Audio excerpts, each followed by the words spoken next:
তিস্তা ক্যানেলের গভীর খাত থেকে অজ্ঞাত পরিচিত এক যুবকের মৃতদেহ উদ্ধারের ঘটনায় ছড়ালো চাঞ্চল্য। রবিবার ঘটনাটি ঘটে ফুলবাড়ি 2 নম্বর গ্রাম পঞ্চায়েত এলাকার রাজীবপাড়া ক্যানেল মোড় এলাকায়। কয়েকদিন আগেও এখানে এক যুবকের মৃতদেহ উদ্ধার হয়েছিল।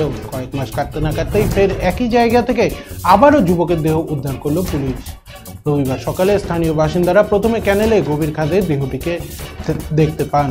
পরে খবর দেওয়া হয় নিউ জলপাইগুড়ি থানার পুলিশকে। খবর পেয়ে নিউ জলপাইগুড়ি থানার পুলিশ ঘটনাস্থলে পৌঁছে দেহ উদ্ধার করে ময়না তদন্তের জন্য উত্তরবঙ্গ মেডিকেল কলেজ হাসপাতালে পাঠায়।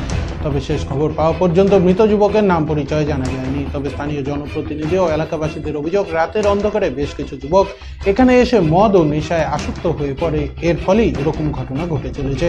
যুবকের পরিচয় জানার চেষ্টা করছে পুলিশ। খুন নাকি আত্মহত্যা নাকি এর পিছনে অন্য কোনো রহস্য রয়েছে তা জানার চেষ্টা চালাচ্ছে পুলিশ। মন্দিরের জন্য সবগুলো এখানে হচ্ছে কেন বলতো? মন্দিরে খালি এটা খালি সামান্য জিনিস, একটা ওইখানে পূজারি থাকে, একটা মন্দির থাকে, কিন্তু মন্দিরের ভিতরে পুরা গাঁজা, অথচ উপরে দারু গাঁজাটা চলে মন্দিরে, এটা আমরা মানিয়ে নিই, ঠিক আছে, মন্দিরে গাঁজা চলে আর উপরে দারু চলে। এখানে এই ঠেকটা বহুদিনের পুরোনো ঠেক। এটা যতক্ষণ পর্যন্ত এই ঠেকটা পুলিশ প্রশাসন ভাঙবে না ততদিন পর্যন্ত এরকম জিনিসগুলো হয়ে থাকবে। কেন কিছুদিন 6 মাস আগে ওই ছেলেটা মারা গেল এখানে, সে একটা বড় ঘরের ছেলে এখানে মারা গেল, 6 মাসও হয়নি ওইটা আমরা দেখলাম।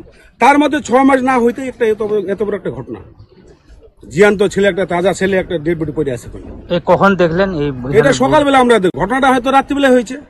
এগুলা ঘটনা তো হচ্ছে রাত্রি 8টার পরে এগুলা হয়। বয়স কিরকম হবে? অনুমানিক ছেলেটার বয়স কত হবে? 28-30 বছর বয়স হবে। কোনো পরিচয় এখনো পর্যন্ত তো পাওয়া যায় নাই। নিশ্চয়ই হয়তো ডেড বডিটা উঠালে হয়তো কেউ যদি চিনতে পারে, হয়তো চিনতে। কি মনে হচ্ছে এটা কি মানে মার্ডার নাকি? এটা তো দেখা যাচ্ছে গোলা তো কেটে দিছে, দেখলাম নিচে নামে আমরা দেখলাম যে গোলা কাটা আছে, আর উপরে দেখাও যাচ্ছে উপরে ব্লাড।